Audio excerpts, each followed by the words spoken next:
இன்னைக்கு காலையில 7 மணிக்கு வாக்குப்பதிவு தொடங்கியது. 50 விழுக்காடுகள் ஓட்டு பதிவான நிலை. எல்லாமே சீமானுக்கு விழுந்த ஓட்டுகள் என்று தெரிந்த உடனே எல்லாமே சீமானுக்கு விழுந்த வாக்குகள். இனி மீதி வாக்குகளை நம்ம போடணுங்கிறதுக்காக இதை மட்டும் எடுத்துட்டு என்ன பண்றாங்க, ஓட்டு போடுறாங்க. ஆனா உண்மையானவங்க வரும்போது அவங்களுக்கு ஓட்டு இருக்கிறது இல்ல.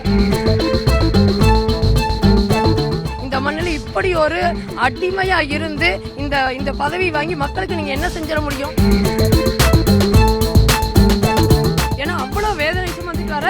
ஏன் தெரியுங்களா, நான் என் மண்ணை நேசிச்சேன். எல்லாருக்கும் வணக்கங்க. இன்னைக்கு காலையில 7 மணிக்கு வாக்குப்பதிவு தொடங்கியது. நான் அந்த 7 மணிலிருந்து எல்லா வாக்குச்சாவடிகளுக்கு போனேன். காலையில அமைதியான முறையில் நடந்தது. உங்களுக்கு தெரியும், வளையக்கார வீதியில ஒரு பொண்ணு ஓட்டு போட வர்றாங்க. அவங்களுடைய ஓட்டு ஏற்கனவே போடப்பட்டிருந்தது. அவங்க பேட்டி கொடுத்தாங்க. ஆனா அப்ப கூட என்னை செய்தியாளர்கள் கேட்கும்போது நினைச்சேன், எதேச்சியா நடந்திருக்கலாம் அப்படின்னு நினைச்சேன். ஆனா திட்டமிட்ட அராஜகத்தை இப்பொழுது திமுக நிறைவேற்றிட்டு வருது.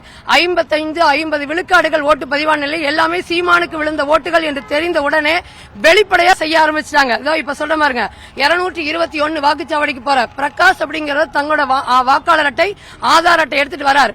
ஆனா அவருடைய வாக்கு ஏற்கனவே போடப்பட்டிருக்கு. அவர் போராடல, நாசமா போட்டு போறார், நொந்து போய் போறார். அடுத்து பாத்தீங்கன்னா 73வது வாக்குச்சாவடி பெரிய வலசு, சேலத்திலிருந்து வந்து வெங்கடேஸ்வரர் ஒரு ஓட்டு போடுறாரு. எந்த சான்று கொண்டு வரல, சான்று கொண்டு வந்தாலும் ஒத்து வரல, சம்பந்தமே இல்ல முகத்துக்கு. அதுக்கு அதை வந்து எங்களுடைய வாக்குச்சாவடி முகவரா இருக்கக்கூடிய ஒரு பொண்ணு கேட்டோடனே, நீங்க யாரு கேட்கறதுக்கு, நடக்கிறதே வேற, வீட்டுக்கு மரியாதையா போயிருங்கன்னு அவங்களே அவங்க கணவரை விரட்டி இருக்காங்க. 73, 74 இருந்தவங்க விரட்டப்பட்டிருக்காங்க. மேற்கு தொகுதியிலிருந்து 2 பேர் வந்து ஓட்டு போட்டிருக்காங்க. இதை கேள்வி கேட்ட அந்த பொண்ணை வந்து நீங்க இங்க இருக்கக்கூடாதுன்னு விரட்டி இருக்காங்க. அது மட்டும் இல்ல, 212 இமான் ஒரு தம்பி, இஸ்லாமிய சொந்தங்கள் அவங்க அப்பா வச்சு இஸ்லாமிய சொந்தங்கள் நாம் தமிழர் கட்சிக்கு வரவே கூடாதுன்னு மிரட்டி இருக்காங்க. நான் ஒண்ணு மட்டும் உங்கள்கிட்ட சொல்லிடுறேன், நான் வந்து ரொம்ப வந்து இந்த அரசியலை ஒரு மாண்போடு கொண்டு போகணும்னு நாம் தமிழர் பிள்ளையா அண்ணன் சீமான் அவர்கள் என்ன நோக்கத்துக்கு நிற்கிறார், அது ஒரு எல்லாத்தையும் அன்பு கொண்டு நேசிக்கிற பிள்ளையா போனேன். காலையில இருந்து அப்படி இன்ன வரைக்கும் தண்ணி கூட குடிக்கல. 7 மணிலிருந்து பயணிச்ச. சில சிக்கல்கள் வந்தா கூட அதை வந்து சமாளிச்சு எதேச்சியா நடந்திருக்குன்னு நினைச்சேன்.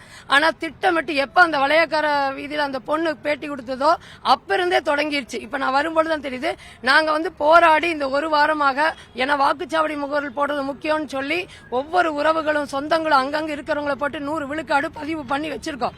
ஆனா நான் காலையில் நினைச்சேன் 30 விழுக்காடு ஆட்களே இல்லையேன்னு. இப்பதான் முடியற நேரத்துல நான் கூப்பிட்டு கேட்கலாம், ஏன்னா போட்டவங்க வந்தாங்களே இல்லையா போது இரவே சொல்லி, ஏன்னா நாங்க கையெழுத்து வாங்கிட்டோம்.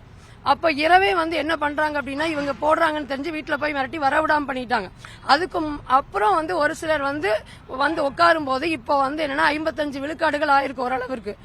ஒரு சில இடத்துல 60 விழுக்காடு ஆயிருக்கு. எல்லாமே சீமானுக்கு விழுந்த வாக்குகள். இனி மீதி வாக்குகளை நம்ம போடணுங்கிறதுக்காக எந்த சான்றும் கொண்டு வர இந்த துண்டு சீட்ல இந்த நம்பர் மட்டும் எடுத்துக்கிறாங்க. இது எப்படி எடுக்கிறாங்கன்னு தெரியலைங்க.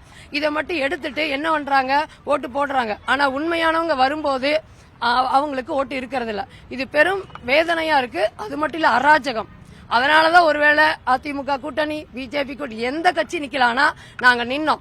எங்களுக்கு வெல்றது தோக்கிறது முக்கியம் இல்லைங்க. மானம் கெட்டு போய் இந்த மண்ணில் இப்படி ஒரு அடிமையா இருந்து இந்த பதவி வாங்கி மக்களுக்கு நீங்க என்ன செஞ்சிட முடியும்?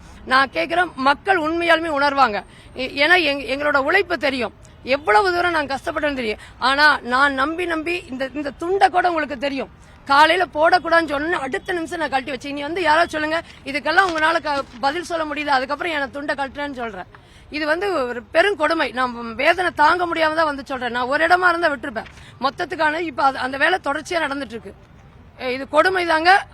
என்ன சொல்றது, இந்த மக்கள் வந்து உணரணும்னு நான் அன்பா கேட்டுக்கிறேன். இப்ப திமுக என்ன சொல்றாங்கன்னா, நாம் தமிழர் கட்சி சேர்ந்து ஒரு 40 பேர் வந்து கள்ள ஓட்டு போடுறாங்க, நாங்க ஜெயிச்சிருமோ எங்க நான் இப்ப சான்று சொல்றேங்களா, எங்கேயாவது ஒருத்தர் சொல்லுங்க பாக்கலாம். நாம் தமிழரை வாக்குச்சாவடி முகவரா வந்த தம்பிகளை நேத்துல இருந்து விரட்டி நான் என்ன இத்தனை பேர் இல்லாம இருக்காங்கன்னு இப்ப நான் அழைப்பு கொடுத்து கேட்ட பிறகுதான், காலையில இருந்து ஓடிட்டே இருந்த எல்லா பகுதிக்கும் கேட்ட பிறகுதான் தெரியுது வர விடாம பண்ணிருக்காங்க. அவ்வளவு தூரம் போறான்னு இதுக்கு முக்கியத்துவம் கொடுத்து, ஏன்னா இந்த தடவை மக்கள் எங்களுக்கு வாக்களிக்க தொடங்கிட்டாங்க. அப்ப வாக்குச்சாவடி முகவர் நாங்க போடணும். இதுக்கு திட்டமிட்டு ஐடி விங்ல இருந்து மிக சிறப்பா ஒரு மாதமா வேலை செய்யறாங்க. போட்டு ஆனா இரவு முழுக்க பாதி பேர்த்த விரட்டிட்டாங்க. மதியத்துல கொஞ்சம் பேரா விரட்டினாங்க. இப்போ வேற வழியே இல்லாம நெருக்கடி கொடுத்து நேருக்கு நேர் விரட்டுறாங்க.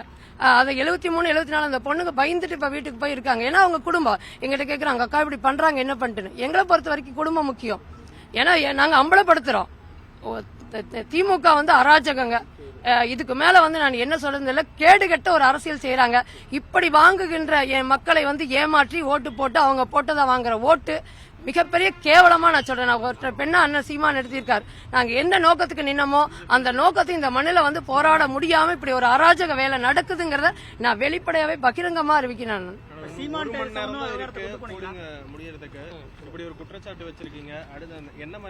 நான் குற்றச்சாட்டு இல்லைங்க, குற்றத்தையே வச்சிருக்கேன்னா இல்லையா, சான்றோட வச்சிருக்கேன். நீங்க பாருங்க, நான் தான் சொல்லிட்டு இது கொஞ்சம் தான்.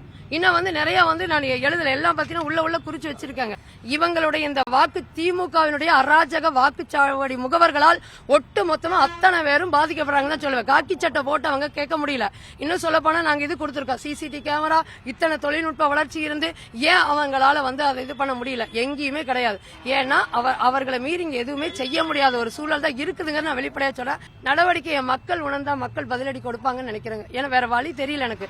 ஏன்னா கைகளால் கட்டப்பட்டவங்ககிட்ட போய் நான் வந்து ஐயோ இதை மாற்றுங்க அப்படிங்கிறது நடக்குமான்னு தெரியல. தேர்தல் ஆணையம் என்ன பண்ணுவாங்க, அவங்க அந்த அளவுக்கு அராஜகம் பண்ணும்போது ஒவ்வொருத்தரும் நகர்ந்து போக தான் நினைப்பாங்க.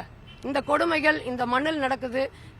என்ன சொல்றதுங்க, நான் ஒரு இம்மி அளவு கூட யாரையும் வந்து பகச்சிக்க கூடாதுன்னு நினைச்சேன். ஆனா மிகப்பெரிய வலியோடும் வேதனையோடும் உண்மையிலுமே சொல்றாங்க, ஒரு மாற்றம் வரணும். இதனால நான் இந்த இடத்துல சீமானை ஊத்திட்டு எரிஞ்சு போனா இந்த தேர்தல் சரியா நடக்கும், இப்படி ஒரு அராஜகம் நடக்கும்னு நான் உயிர் விட கூட தயாராக்குறேன். ஏன்னா அவ்வளவு வேதனை சுமந்துட்டு வர. ஏன் தெரியுங்களா, நான் என் மண்ணை நேசிச்சேன், என் மக்களை நேசிச்சேன். போகின்ற வழிகள் எல்லாம் என் மக்கள் அன்பை கொடுத்தாங்க. உங்களுக்கு தான் ஓட்டு, உங்களுக்கு தான் ஓட்டுனாங்க. 55 விழுக்காடு ஓட்டுகள் விழுந்தாலும் புதிய இளைஞர்கள் குழந்தையை தூக்கிட்டு குடும்பமா வந்து ஓட்டு போட்டாங்க. இது உறுதியான ஒண்ணு இந்த வேலை பண்றாங்க.